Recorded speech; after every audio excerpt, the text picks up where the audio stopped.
Hi friends, welcome back to our channel. അപ്പോൾ എൻ്റെ പുതിയൊരു വീഡിയോയിലേക്ക് എല്ലാവർക്കും സ്വാഗതം. ഇന്ന് നമുക്ക് ഗോതമ്പ് പൊടിയും കോഴിമുട്ടയും വെച്ചിട്ട് വളരെ പെട്ടെന്ന് ചെയ്തെടുക്കാൻ പറ്റുന്ന ഒരു സിമ്പിൾ ബ്രേക്ക്ഫാസ്റ്റ് റെസിപ്പിയാണ് കേട്ടോ. അപ്പോൾ നമുക്കതെങ്ങനെ ചെയ്തെടുക്കാൻ നോക്കാം. അതിനായിട്ട് ആദ്യം തന്നെ ചൂടായ പാനിലേക്ക് കുറച്ച് ഓയിൽ ഒഴിച്ചു കൊടുക്കുക. ഓയിൽ നല്ല പോലെ ചൂടായി കഴിഞ്ഞാൽ ചെറുതായി അരിഞ്ഞെടുത്ത 2 സവാള ഇട്ട് കൊടുക്കുക. സവാള നന്നായിട്ട് തന്നെ ഒന്ന് എണ്ണയിൽ മൂപ്പിച്ചെടുക്കുക കേട്ടോ. ഇനി ഇതിലേക്ക് പാകത്തിനുള്ള ഉപ്പ് ചേർത്ത് കൊടുക്കുക. അപ്പോൾ അത് ഉപ്പ് കൂടെ ചേർത്ത് കൊടുത്തിട്ട് നന്നായിട്ട് തന്നെ ഒന്ന് ഇളക്കി കൊടുക്കുക. ഇനി ഇതിലേക്ക് ഇഞ്ചി വെളുത്തുള്ളിയും പച്ചമുളകും ചേർത്തിട്ടുള്ള പേസ്റ്റ് ചേർത്ത് കൊടുക്കുക. എന്നിട്ട് നന്നായിട്ട് തന്നെ ഇളക്കി കൊടുക്കുക. പേസ്റ്റോ അല്ലെങ്കിൽ ചതച്ചതോ ചേർത്ത് കൊടുക്കുക കേട്ടോ. എന്നിട്ട് ഇതെല്ലാം അതും കൂടെ നന്നായിട്ട് ഇളക്കി കൊടുക്കുക.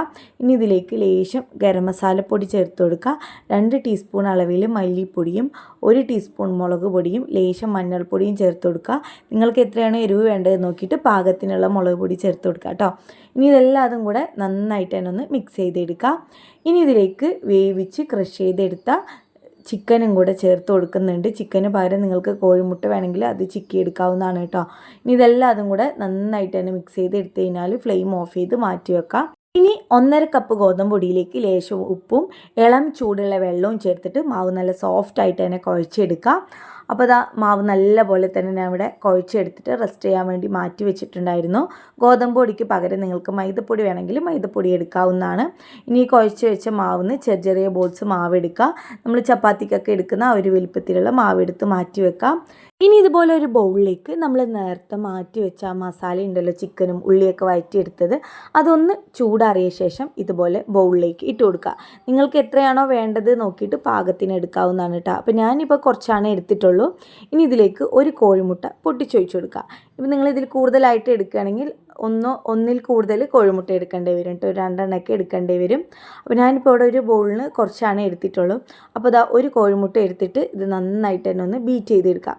നല്ല പോലെ തന്നെ മിക്സ് ചെയ്തെടുക്കണം കേട്ടോ. ഇതിലേക്ക് ലേശം കുരുമുളക് പൊടി വേണമെങ്കിൽ ആഡ് ചെയ്യാവുന്നതാണ്. അപ്പോൾ അത് നമ്മൾ മിക്സ് ചെയ്തിട്ടുണ്ട്. ഇനി നമുക്ക് നേരത്തെ കുഴച്ച് വെച്ച മാവിന്ന് എടുത്ത് വെച്ച ബോൾസ് ഉണ്ടല്ലോ, അതൊന്ന് പരത്തിയെടുക്കാം.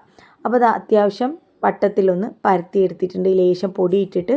എന്നിട്ട് ഇതിൻ്റെ സെൻറ്ററിലായിട്ട് നമ്മളിപ്പോൾ കോഴിമുട്ടയൊക്കെ ബീറ്റ് ചെയ്ത് വെച്ച ഒരു മസാലയുടെ ഫില്ലിങ്സ് വെച്ച് കൊടുക്കാം. അതിൻ്റെ സെൻറ്ററിലായിട്ട് ഇതുപോലെ ഒന്ന് ജസ്റ്റ് ഒന്ന് ചെറുതായിട്ടൊന്ന് പരത്തി കൊടുത്ത ശേഷം വേറൊന്ന് പരത്തിയെടുത്തത് അതിൻ്റെ മുകളിൽ വെച്ചിട്ട് റൗണ്ട് ഷേപ്പുള്ളൊരു പാത്രം വെച്ചിട്ട് ഒന്ന് കട്ട് ചെയ്തെടുക്കാം കേട്ടോ. കറക്റ്റ് റൗണ്ട് ഷേപ്പ് ഒന്ന് കിട്ടാൻ വേണ്ടിയിട്ടാണ്. നിങ്ങൾ അതിന് പറ്റിയ പോലത്തെ ഒരു മൂടിയോ അല്ലെങ്കിൽ ഡപ്പയുടെ മൂടിയോ ഉണ്ടെങ്കിൽ അതാണെങ്കിലും എടുത്താൽ മതി കേട്ടോ. അപ്പോൾ കറക്റ്റ് ഇതുപോലെ നമുക്ക് കട്ട് ചെയ്തെടുക്കാം. അപ്പോൾ ബാക്കിയുള്ളതും ഇതുപോലെ തന്നെ ചെയ്തെടുക്കാം. ഇനി നമുക്കിത് ഫ്രൈ ചെയ്തെടുക്കാം. ചൂടായ പാനിൽ കുറച്ച് ഓയിൽ ഒഴിച്ചു കൊടുത്തിട്ടുണ്ട്.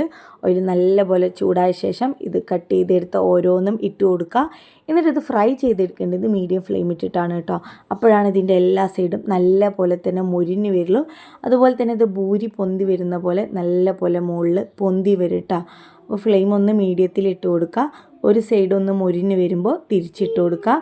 അങ്ങനെ ഇപ്പോൾ ഇത് തിരിച്ച് മറിച്ചൊക്കെ ഇട്ട് കൊടുക്കുമ്പോൾ നന്നായിട്ട് തന്നെ ഇത് വീർത്ത് പൊന്തി വരും കേട്ടോ. ഇപ്പോൾ ഇതാ കണ്ടില്ലേ, ഇതിൻ്റെ എല്ലാ സൈഡും നല്ല പോലെ മൊരിഞ്ഞ് വന്നിട്ടുണ്ട്. അതുപോലെ തന്നെ നന്നായിട്ട് വീർത്ത് നമ്മൾ ഭൂരിയൊക്കെ ചുട്ടെടുക്കുന്ന പോലെ നന്നായി വീർത്ത് പൊന്തി വന്നിട്ടും കൂടെ ഉണ്ട് കേട്ടോ. ഇനി ഇത് നമുക്ക് പാനിൽ നിന്ന് എടുത്ത് മാറ്റാവുന്നതാണ്. അപ്പോൾ ബാക്കിയുള്ളതും ഇതുപോലെ തന്നെ നമുക്ക് ചുട്ടെടുക്കാവുന്നതാണ്. ഇതാകുമ്പോൾ നമുക്ക് കറി പോലും ആവശ്യമില്ല. കുട്ടികൾക്കൊക്കെ ഒരുപാട് ഇഷ്ടപ്പെടും. അതുപോലെ തന്നെ വൈകിട്ട് ചായൻ്റെ കൂടെ സ്നാക്കായിട്ടും കഴിക്കാൻ പറ്റുന്നതാണ്. അപ്പോൾ എന്തായാലും ഒന്ന് ട്രൈ ചെയ്ത് നോക്കുക. കൂടെ ഒരു വീഡിയോ നിങ്ങൾക്ക് ഇഷ്ടപ്പെട്ടെങ്കിൽ ലൈക്ക് ചെയ്യുക, ഷെയർ ചെയ്യുക, കമൻറ്റ് ചെയ്യുക. ചാനൽ ഇഷ്ടപ്പെടുകയാണെങ്കിൽ ചാനൽ ഒന്ന് സബ്സ്ക്രൈബ് ചെയ്ത് സപ്പോർട്ട് ചെയ്യുക. Thanks for watching my video. By.